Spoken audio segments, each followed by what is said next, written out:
Trust me, Kansas City, it could be worse. For all of you disappointed or frustrated on a daily basis with Mayor Quinton Lucas, like I get it. Some days I completely get it. I share your frustrations. But please do understand, you could be waking up in New York City right now, realizing that you are on the verge of electing a socialist to be your next mayor. And I'm not saying that to be hyperbolic. Literally, they got a guy who won the Democratic primary last night over Andrew Cuomo, who is a self-described socialist. That's what this guy is. If you didn't see this story, and I'm fascinated by it because of what it means for Kansas City and all of our major cities in this country in the years to come. We know that they are deep blue cities. We know that cities are oftentimes getting bluer and rural areas and outskirts of cities are getting redder. We're just shifting. States are getting redder or bluer. People are choosing to live amongst like-minded individuals. But this was a shocker last night in the American political landscape. This guy, Zohran Mamdani, picked up a huge victory in the Democratic primary over Andrew Cuomo. And yes, we all know him, his brother, his family ties, his time as governor. And he was the guy that a lot of Republicans lined up behind as well, figuring at least he's not crazy. Now, don't get me wrong, he killed a lot of grandmas during COVID. He wasn't exactly great, but at least he wasn't a socialist. At least he wasn't somebody who wanted to defund the police. At least he wasn't somebody who put up stuff like this on social media 5 years ago. Quote, "We don't need an investigation to know that the New York City Police Department is racist, anti-queer, and a major threat to public safety. We need to defund NYPD." That is a direct post from the guy who is overwhelmingly likely to be the next mayor in New York City after winning a primary yesterday. So when we sit here in Kansas City and people are like, man, this guy Lucas, he's so far out there. I mean, he's wrong on a few things. Don't get me wrong. He's wrong on a few things. But we still have, for the most part, a city council that is able to hold off some of the worst ideas of the socialist movement within the Democratic Party. And it would not shock me as we sit here, we're a couple of years out from the next mayoral race in Kansas City. Quinton Lucas won his reelection back in 2023. But you'll start hearing names pop up probably in the next 12 months or so. You'll start to hear people announce that they are going to be running for mayor of Kansas City. And my guess is that it's going to be a very long list. Just like it was back in 2019 when we had at one point a dozen people running for mayor in this town. It was a crazy list. And when you're talking about these primaries, just like in New York yesterday, it had like 10 people in the list running for mayor. This guy Mamdani, who is as radical as they come, ends up taking the cake and winning the Democratic primary. Now, on top of that, you had the Kansas City Star carry a piece yesterday. I couldn't believe it. Now, I know that they're kind of short on reporters, so they have to take stories and articles from other cities' websites to make their webpage look fresh and full. I get it. I guess that's what happens when you hurt your reputation in your own town and you got to print the paper up in Des Moines. But anyway, I digress. They shared this piece from the Chicago Tribune editorial board. Headline in the Kansas City Star this morning. Want to know how a socialist mayor would govern New York City? Ask Chicago. And the piece basically goes on to make the case that they've got this far lefty up there in Chicago, Brandon Johnson. He is not a popular figure. And New York City looks like it's about to make the same mistake. So this is one of those things that you look at what the Democratic Party has done the last few months. They could have learned from their loss to Donald Trump and said, you know what, we have got to just get a little bit more to the middle here. People are not digging our left-wing politics. And at least in some places, they're like, no, we're good. Nope. we're going to pass on that. We're going to double down on this stuff. Sounds great. Here's the interesting part to me as well. When you break down the demographics of who voted for who, the lower income folks were Andrew Cuomo voters, the more moderate candidate in that race. The higher the income, the more likely people were to vote for the socialist. Make it make sense. Please make it make sense. The lower income folks sniffed this stuff out. On top of that, you look at the coalition of Cuomo voters here in this race. It's eerily similar to what we saw back in 2024.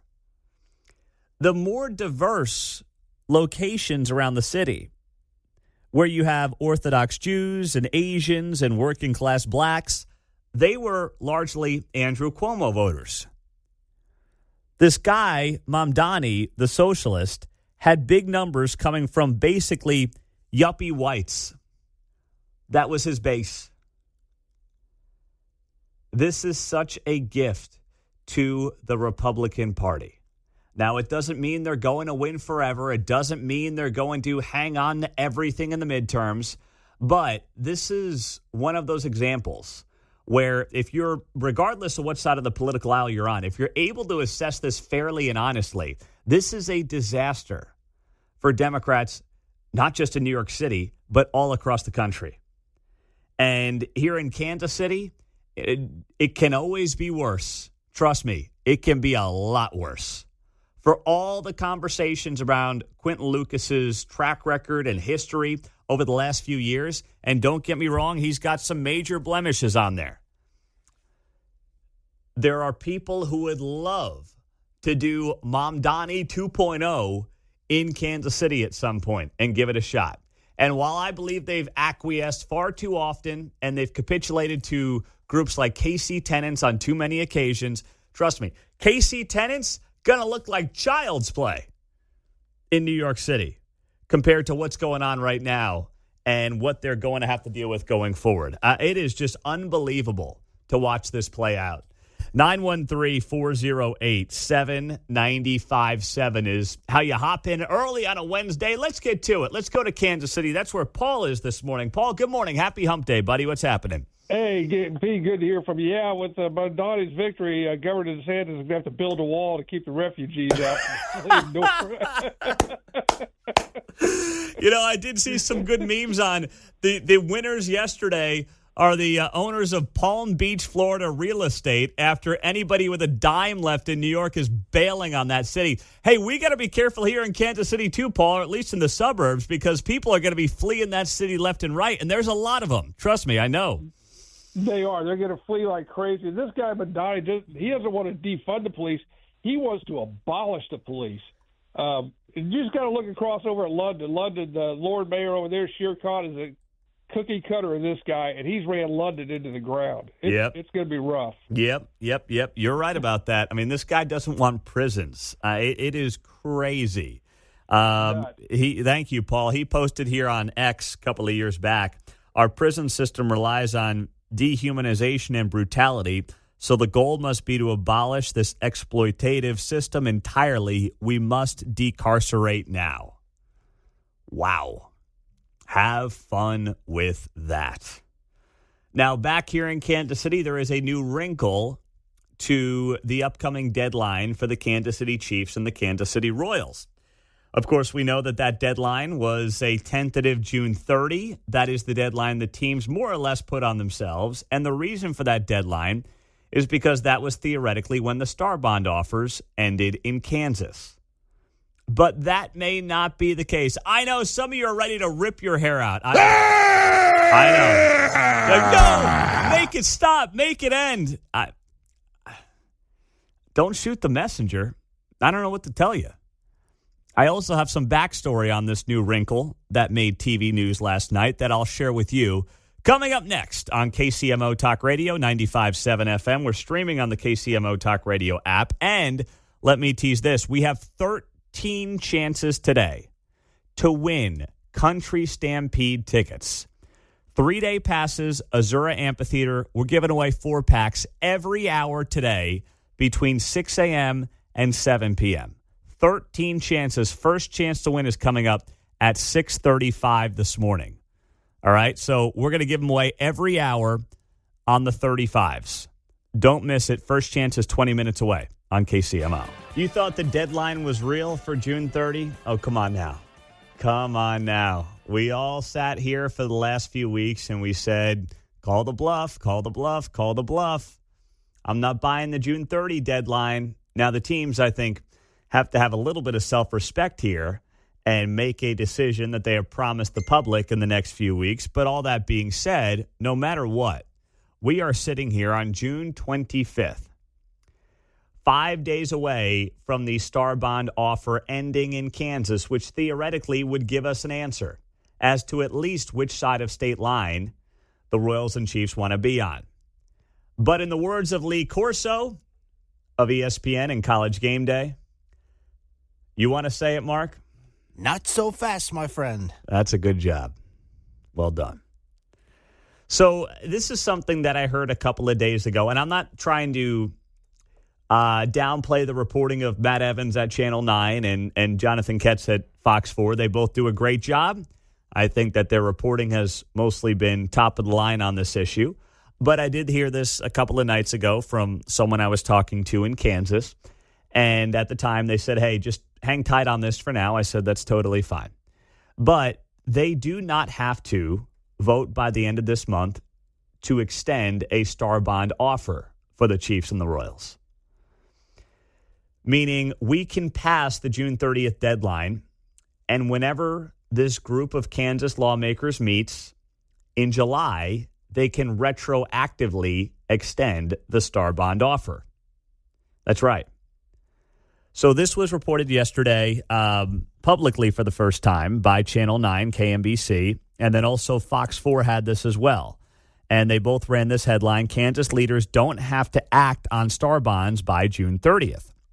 Now, Ty Masterson is the Senate president. He was on this show a few weeks ago, and he seemed to imply that there was some meeting scheduled for the end of June, and they would be able to figure out whether or not they wanted to actually vote on extending the Star Bond offer. And they wouldn't have to vote to extend it by a year. They could extend it by 30 days, 60 days, whatever they want. But the Legislative Coordinating Council, which is made up of Republican and Democratic leadership in the state House and the state Senate, is the body that would vote on all of this. They're not scheduled to meet in the next couple of days. They don't really have much to discuss. So they're set to meet sometime in July. We don't have a hard date on that just yet. But in July is when they could theoretically retroactively vote to extend the Star Bond offer. That language is in the Star Bond legislation. So as much as we're sitting here thinking, hey, we've got 5 days to go, right? We're going to put a bow on this sucker. We're at least going to have an answer on which side of the state line these two teams are going to be on. Nope. That is not the case.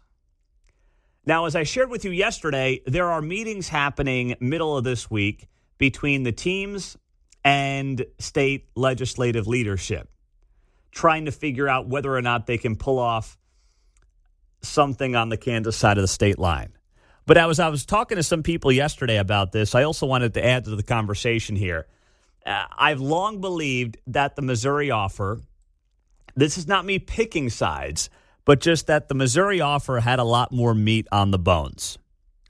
And as I was talking to someone who was taking me through the Missouri offer a little bit further, they said the thing that Missouri has to its advantage right now over a Kansas Star Bond is that the state of Missouri basically said to the teams, hey, whatever you get from what is called the arts and entertainment tax, you're basically able to use that money to pay off your bonds, right? Up to 50% of the project. So the Chiefs have, 30, 40 years of historical data to say we know that every year this tax brings in X amount of revenue. And last year, based on the people I talked to, that number's about $60 million a year. So let's say the Hunt family dumps in $500 million to stadium upgrades at Arrowhead.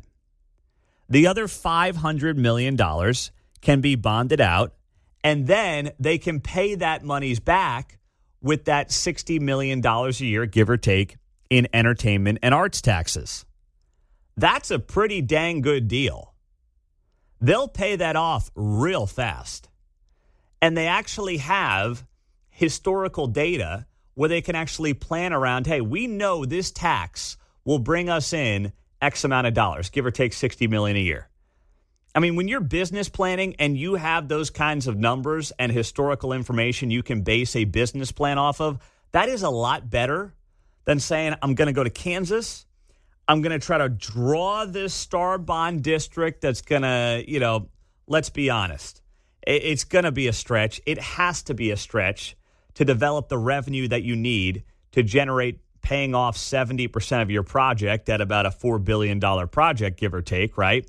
You're going to have to really stretch the limits on what a star bond district is. And then on top of that, adding to that is the fact that you don't even know if it's going to get approved.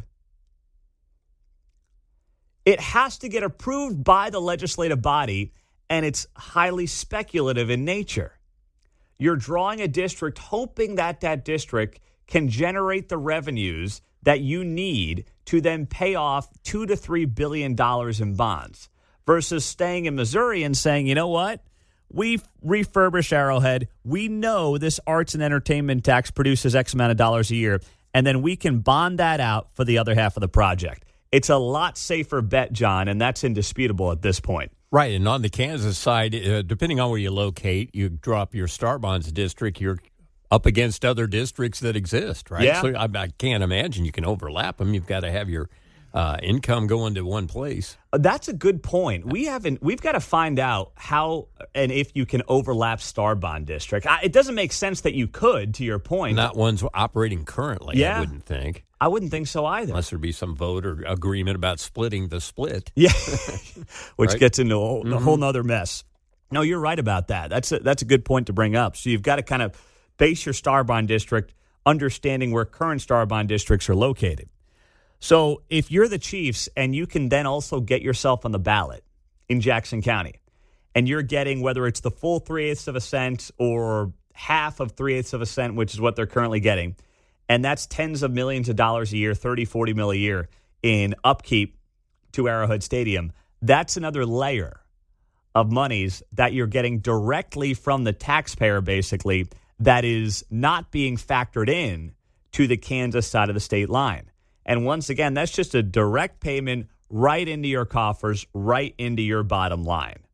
So there's still a lot to figure out here in terms of what's going on, but the last stand for Kansas is this week. There are meetings this week. We'll find out what exactly the future is, I think, in the next couple of weeks, but it will not be that hard deadline of June 30 that has gotten a lot of attention. At least it doesn't necessarily have to be that hard deadline of June 30 because the extension on the Kansas side can be retroactive and voted on in July. 13 chances to win today.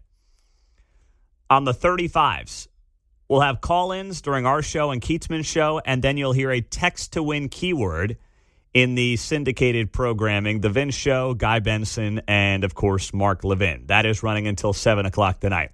I found out about this, I guess we got the official word yesterday morning after I got off the air. We would be able to do this today, and I was excited about it. I was like, this is great. So I texted Mark and John and Keats, and I gave them the rundown, and do you like how I ended my text to you guys yesterday, Mark? I figured you of the three would appreciate that the most. Oh, yeah, that was brilliant. I loved it. Thank you for your attention to this matter. That is what I wrote in the text message. It's a good way to end it. No one ever responded to my clever ending of the text, but whatever. I was laughing to myself as I wrote it. So I'm going to start doing that on all my emails and texts around the company and see how that goes, see if anybody picks up on it. Some people are going to think I'm just weird, those that don't follow the news cycle. But I love how Trump is ending all of his somewhat serious posts on Truth Social saying, thank you for your attention to this matter with a big exclamation point. So we've got 13 chances to win today. First one right now, and next one will be at 7:35 on KCMO. Speaking of the President of the United States, he is not holding back against the media. Yesterday, he was livid. as he left for the NATO meeting in the Netherlands. And, of course, he was fed up with what was going on when it came to Israel and Iran. The good thing as we wake up here on a Wednesday morning, the ceasefire is back on. So we're at about a 24-hour ceasefire, baby. Let's go. Woo! That's a great step in the right direction between Iran and Israel. So one day at a time, okay? One day at a time. But he's still not happy with how some in media are characterizing the strike against the Iranian nuclear plants. The president spoke early this morning about this. Of course, they're about 7 hours ahead right now in the Netherlands. So they're middle of the day, basically wrapping up lunch. Trump talked to the media here in the last couple of hours, and he went at him once again. He made it very clear that we set these Iranian nuclear plants back, and anybody telling you otherwise, well, I'll let it speak for him. This was an unbelievable hit by genius pilots and genius people in the military, and they're not being given credit for it because we have scum that's in this group, and not all of you are. You have some great reporters, but you have scum. CNN is scum. MSDNC is scum. The New York Times is scum. They're bad people. They're sick. And what they've done is they're trying to make this unbelievable victory into something less. Now, even they admit that it was hit very hard, okay? But it wasn't hit hard. It was hit brutally, and it knocked it out. The original word that I use, I guess it got us in trouble because it's a strong word. It was obliteration. I don't know if that will get him in trouble, but either way, he's basically fed up with some in the media. Two reasons. One, it's detrimental to the country, right? And the second part of this that also needs to be noted is that it's insulting to the men and women out of Whiteman Air Force Base here in Missouri, who obviously were heavily involved and were the ones who pulled off this mission and this attack, John. Well, and that's exactly what Iran has left to fight. Yes. The media campaign, the propaganda campaign, and boy, do we have water boys willing to carry their buckets. Oh, they will do Ridiculous anything. crap. It is. And so they're doing the work for the Iranians, whether they know it or not. Useful idiots or what not. Yeah, well, I even heard that on another radio station in Kansas City yesterday. I mean, I was flipping around the dial around lunchtime, and, these people who are way out over their skis talking about this stuff. I mean, they're usually doing poop jokes and the cat got stuck on the roof and, how do we get grandma some help? What do we do here?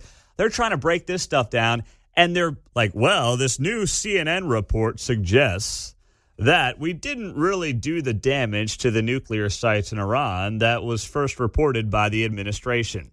Because of course, you're going to take the reporting of CNN at face value because you want it to be true.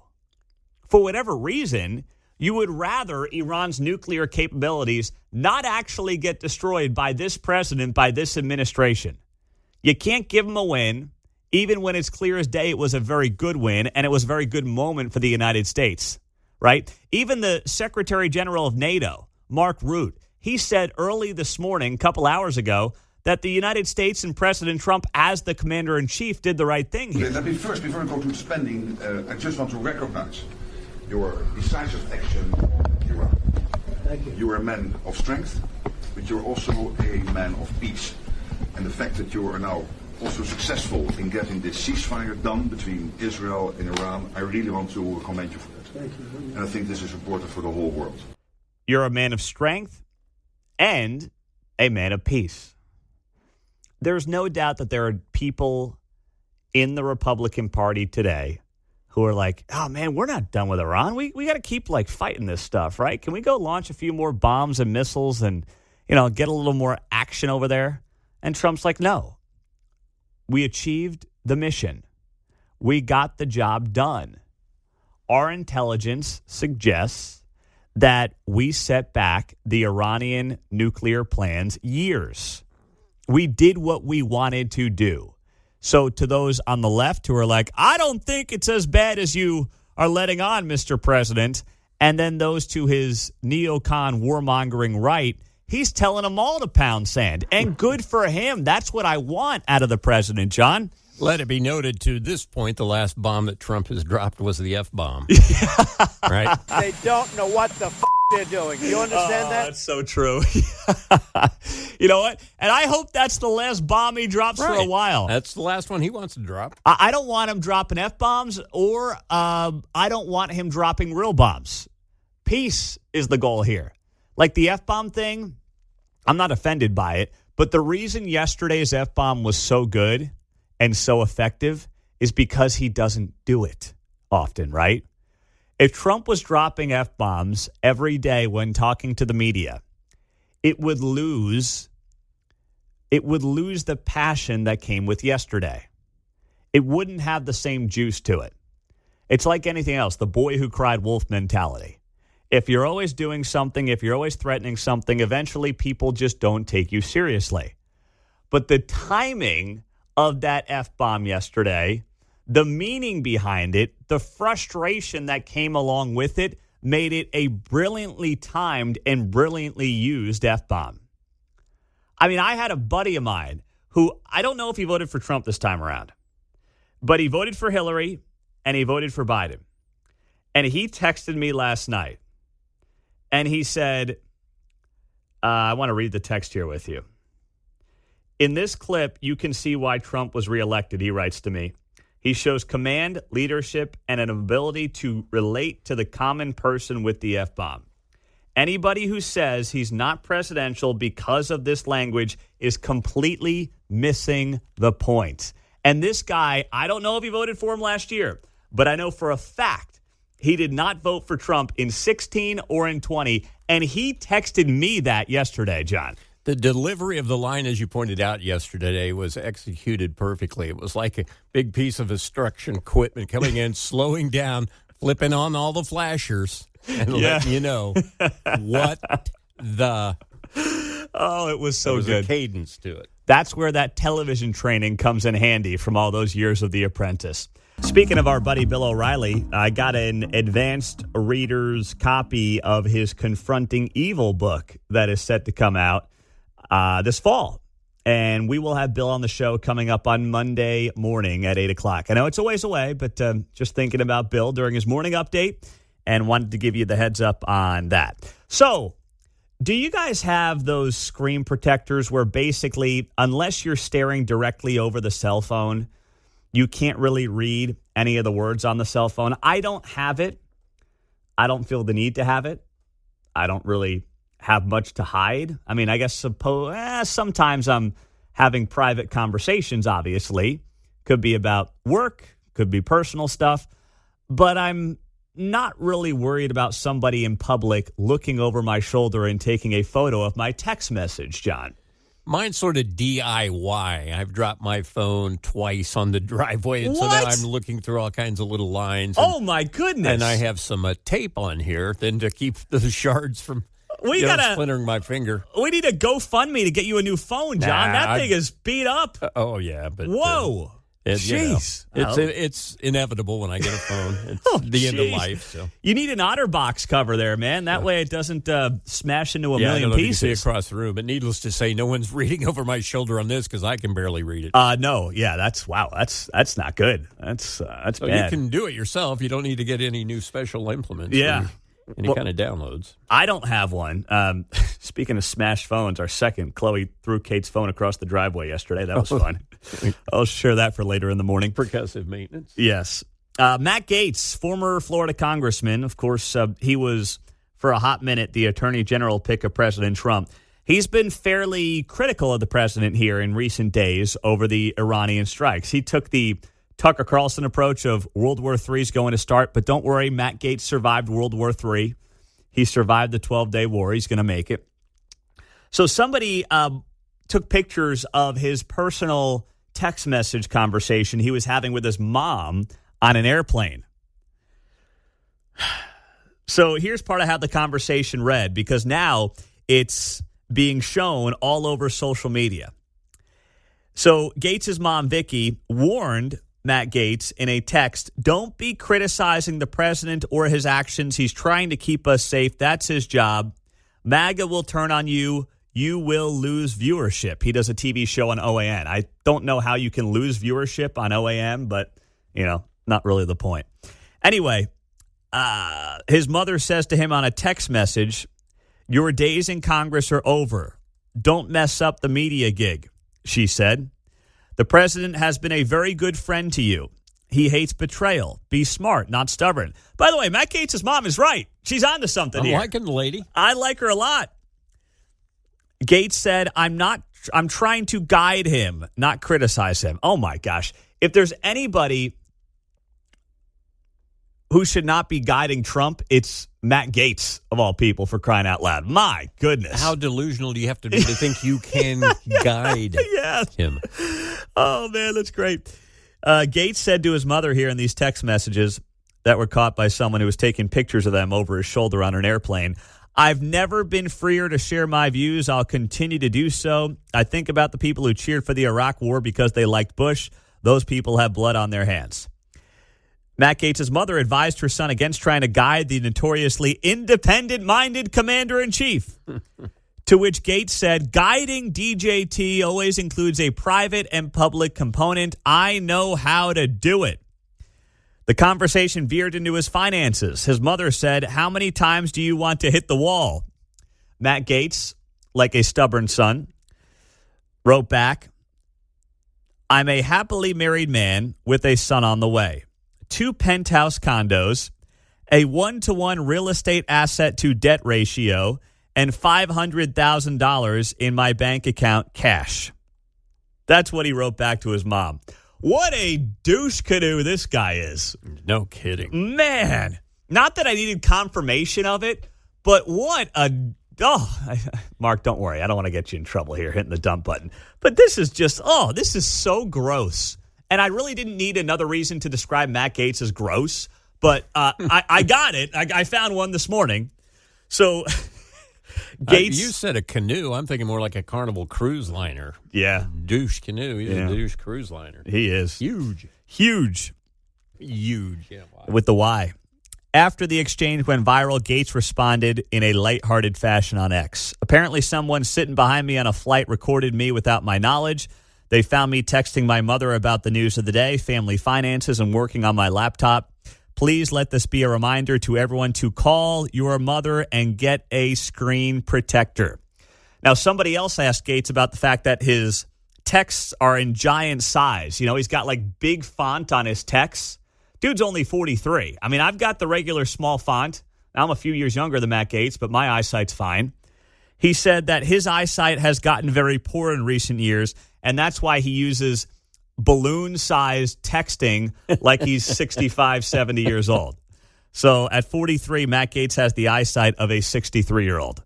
And that also sunk him here as well. Chris Kobach is asking the Department of Education to investigate 4 school districts on the Kansas side of the state line, 3 of them right here in the metro. He is asking Linda McMahon, Department of Education, to investigate KCK Public Schools, Olathe Public Schools, Shawnee Mission School District, and Topeka Public Schools. Why? Because according to the Kansas Attorney General, he alleges that these districts are violating the Family Educational Rights and Privacy Act, known as FERPA, by enforcing policies that, quote, allow or require teachers to conceal from parents information concerning the social transitioning of their children. So what is social transitioning? That refers to expressing oneself in a way that aligns with one's gender identity, which can include using a different name, different pronouns, and or dressing differently. Kobach said in a news release pertaining to the letter yesterday that a Kansas school district would so cavalierly act to hide such information from parents is shockingly irresponsible. Kobach's second issue listed in the letter was that students are, quote, forced to share bathrooms, locker rooms, and other intimate spaces based on a student's proclaimed gender identity, rather than their actual gender, their biological gender, in the Kansas City, Shawnee Mission, and Topeka districts. That is the allegation from Chris Kobach. Now, Olathe responded in a lengthy statement to Kobach's request for an investigation, saying they do not have time to engage in political agendas. Huh. Interesting how that works, right? Yeah. Well, Kobach, if he has these concerns, And there's no reason for Chris Kobach to sit there and just like make this stuff up, right? He didn't allege this against Blue Valley. He didn't try to pick like the perceived wokest school districts and say, oh, hey, they're in the wrong and here's why.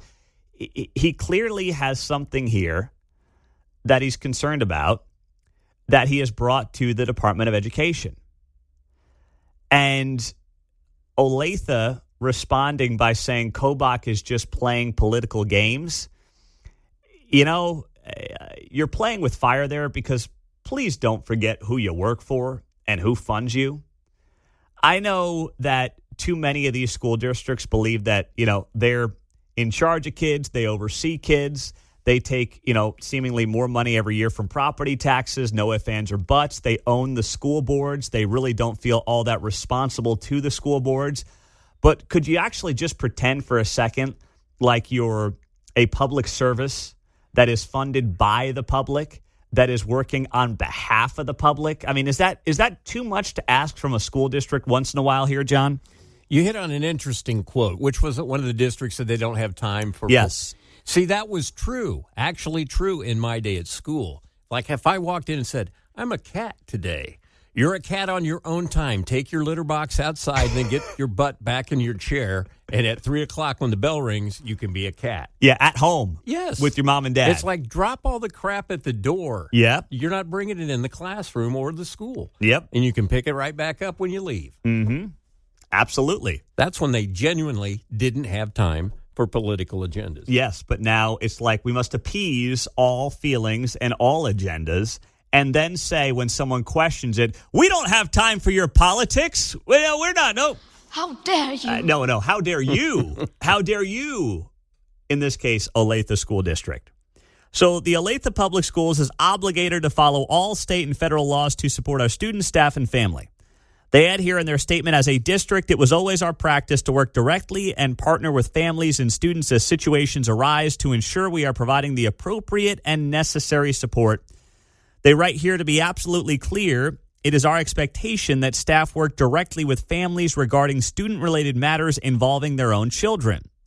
The Olathe Schools does not and has never socially transitioned our students. That is part of the statement from Olathe Public Schools. Okay, I am absolutely accepting of that. I'm happy to hear they put that statement out. Meantime, there are not statements right now from KCK or Shawnee Mission, at least as of this morning in the story I read on KSHB. They have not responded with a comment, but Olathe has, and they pushed back on Kobach.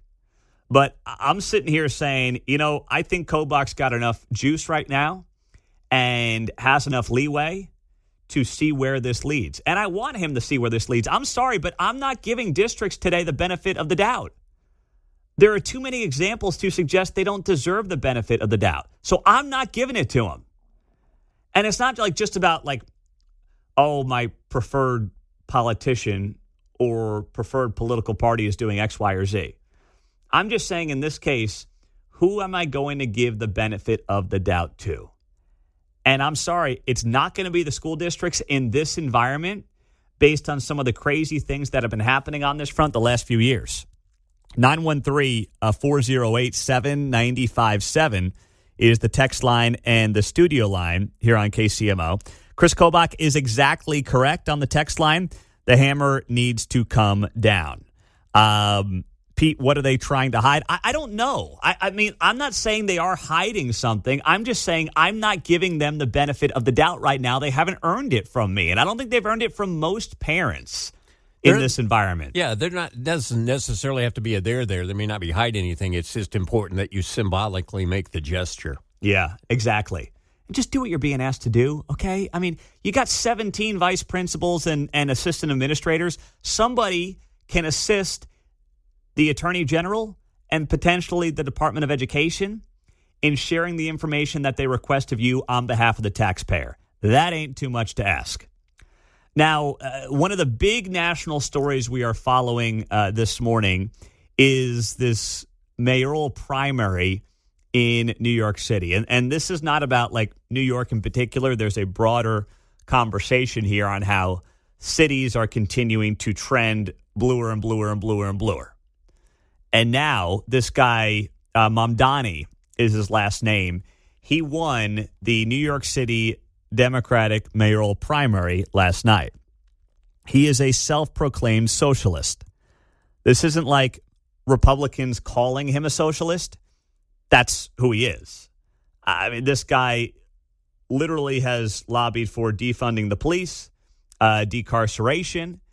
He has talked about how grocery stores should be run by the city. Because, yes, grocery stores where the profit margins are like 2%, definitely a sign of capitalism on steroids. A business with about a 2% profit margin. You've got to be kidding me. So that's who this guy is, right? So cities around the country are reacting, and Mayor Lucas has chimed in this morning on the win by Mamdani. Here we go. Quentin Lucas's reaction this morning. This is 47 minutes ago. In the run-up to the New York City mayoral primary, editorial pages criticized the view that greater accessibility for working class and poor residents to transit and housing would destroy the city. It does anything but. Helping people get to jobs and schools is always good policy. Okay. Well, let's pump the brakes right there. I started the show this morning saying, hey, Kansas City, you could have a Mamdani in this town. At least we have somebody like Quentin Lucas who tries to, I think, hold off the worst of the worst when it comes to socialist ideology. I did not have it on my bingo card that he would pick a lane to defend Mamdani on something today when literally many more establishment and moderate Democrats are saying this is not the way forward by electing socialist mayors to be at the top of our party and the top of our ticket. I did not have this happening, so shame on me, John. Bad job by me. Now, did I hear something about getting people to work? Yes. What was that? This was from Lucas, right? Yes. Right?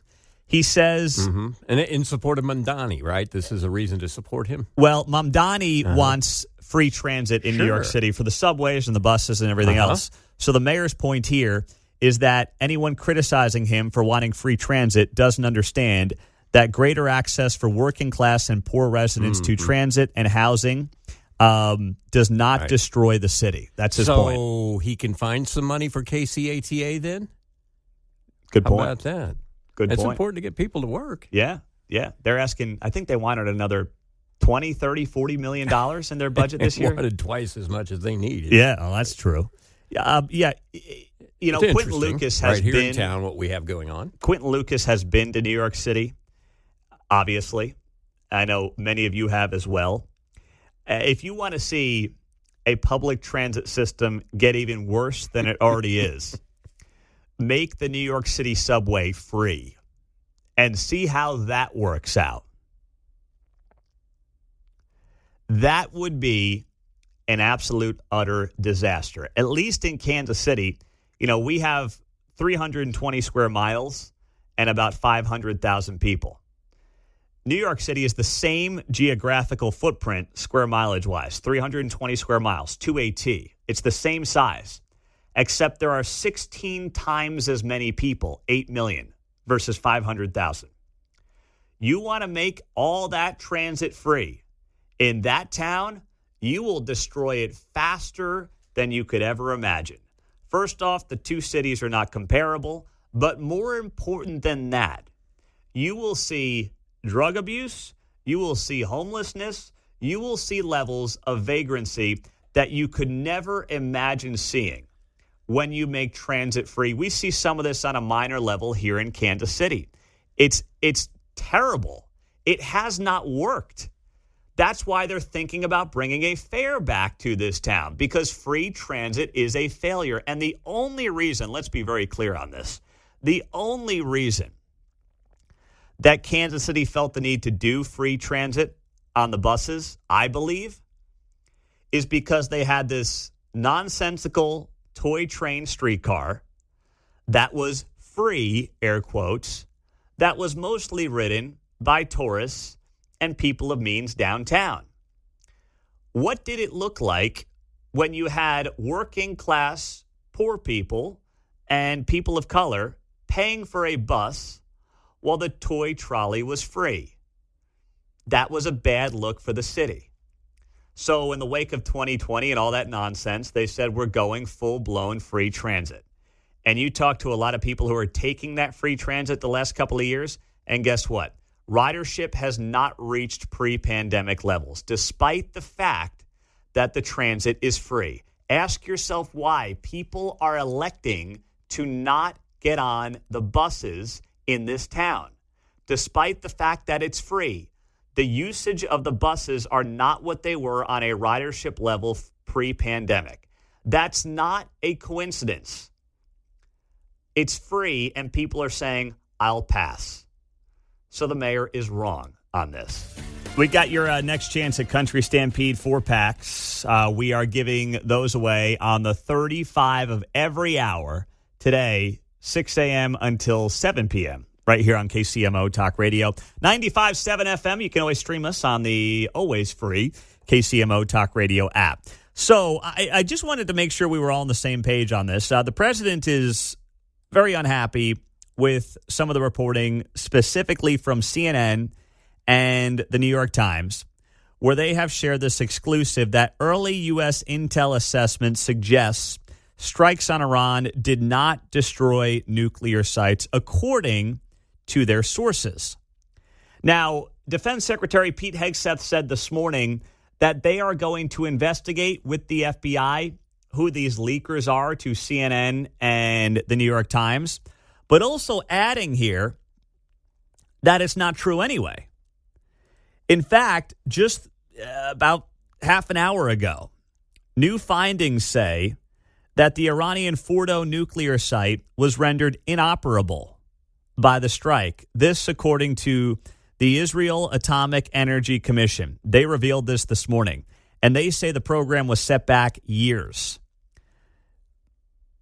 They say here, quote, we assess that the American strikes on Iran's nuclear facilities, combined with Israeli strikes on other elements of Iran's military nuclear program, has set back Iran's ability to develop a nuclear weapon by many years.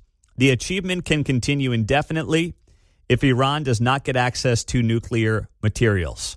That was just in the last hour. Now, I also think it's important to note this because I haven't seen this reported in a lot of places, but when you look at the byline on CNN, the names of the reporters who are sharing this exclusive that U.S. intel suggests the strikes on Iran did not destroy the nuclear sites, one of the names on there is Natasha Bertrand. Now, Natasha Bertrand used to work for Politico, and it's interesting to note that Natasha Bertrand wrote this piece on October 19th of 2020. Headline in Politico. Hunter Biden's story is Russian disinformation, dozens of former intel officials say. She writes here, more than 50 former intelligence officials signed a letter casting doubt on the New York Post story on the former vice president's son. She was the one who broke the story, claiming there were all these intelligence officials who insisted the Hunter Biden laptop story was fake. Of course, it wasn't fake. That was Natasha Bertrand from then Politico, now with CNN, who's also saying, hey, early U.S. intel suggests the strikes on Iran didn't destroy any nuclear sites. I just think that's an important fact for Kansas City to know right now, John. I hope at some point the Smithsonian will collect all the letters signed by all these individuals, COVID, all yada, and have a display of American history of people signing letters of experts where you see how wrong they are. Oh, that would be welcomed, wouldn't it? That would be fantastic. I'd get my girls to the Smithsonian for that as quickly as I could. We'd make that trip. Should be a traveling exhibit that comes to Union Station. Yes, a traveling exhibit. You would think that this would be something that would be that would certainly hurt the credibility of those taking this story at face value. Another radio station in town that normally is just talking about nonsense all day was trying to cover this yesterday, and they're reading this CNN report as gold. I mean, it's a report, and the people involved in the report do not exactly have a sterling history of being right on big stories. So, the information right now suggests the Iranian nuclear sites took a big hit. How big of a hit? A massive hit? Obliterating hit? I mean, that's left up to be determined at this point, but certainly took a pretty darn big hit. And we'll wait for more information on it going forward.